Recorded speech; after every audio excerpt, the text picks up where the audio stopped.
service is when you actually make the ignition. It's actually when you make the light. That's where prayer comes in. When you begin to pray, what you are doing is that you are servicing your altar. You are combusting the altar with fire. And so from that fire, it is produced. Light is produced. First of all, it begins to act on you because you are the object of sacrifice. In the kingdom, when priests go to their altars, the object of sacrifice is themselves. We don't bring bulls and cows again. Our object of sacrifice is ourselves. That's why Paul told us in Romans 12 verse 1. He says, I beseech you, brethren, by the mercies of the Lord, that you present your bodies a holy and a living sacrifice, acceptable unto the Lord, which is your reasonable service. So, until sacrifice is made available on the altar, you are not ready to pray. Many of you are praying when you are still attached to the fleshly lust of the world. You must come into that revelation first and detach. The revelation must be able to act on you to get you detached from the corruptions of this realm. This realm is filled with corruptions. Look at your right, corruption. Look at your left, corruption. At your front, corruption. You look up, corruption. You look back, corruption. And one thing that can extricate you from that condition is the revelation of the finished works. When you begin to see revelation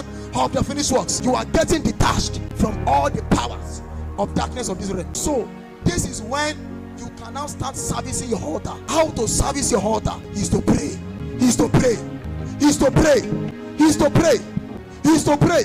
But this comes when you have reckoned yourself dead. Romans chapter 6 verse 11. He says, likewise also, he said, reckon yourself dead. It means that go into a deep thought and a deep posture of meditation that you are dead. Go into that deep state of your heart that I'm dead to the things of this realm. I've been detached to the things of this realm. You must journey in that consciousness. You must journey in that thought. You must journey in that mindset for you to be separated. You must be dead for the service to begin. When you begin to service the altar, what happens is that you are creating fire around yourself and you are burning yourself. And as you are burning yourself, heat is created everywhere. Heat on your heart, on your hands, on your eyes. The things that you see as corruption, they are being purged out of your eyes. Those evil thoughts, those fleshy thoughts, carnal thoughts, they are being purged as you begin to pray. Many of you think that prayer is for power. We don't pray for power. Prayer has first of all come to change you. It has first of all come to change the state of your heart. Remember when Jesus was to die, he told the Lord, Father, let this cup pass from me. That was his own will, that this cup must pass from me. But after he prayed for a long while, the Bible says the sweat that comes out of him is like the drops of blood. He prayed so much more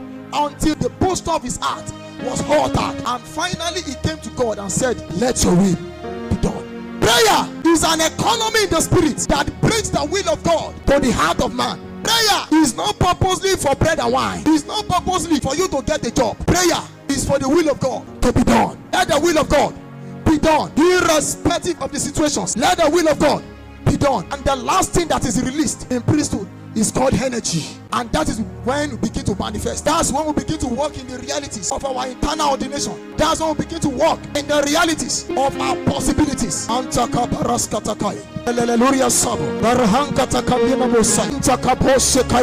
your feet now. Rise your feet. Rise your feet.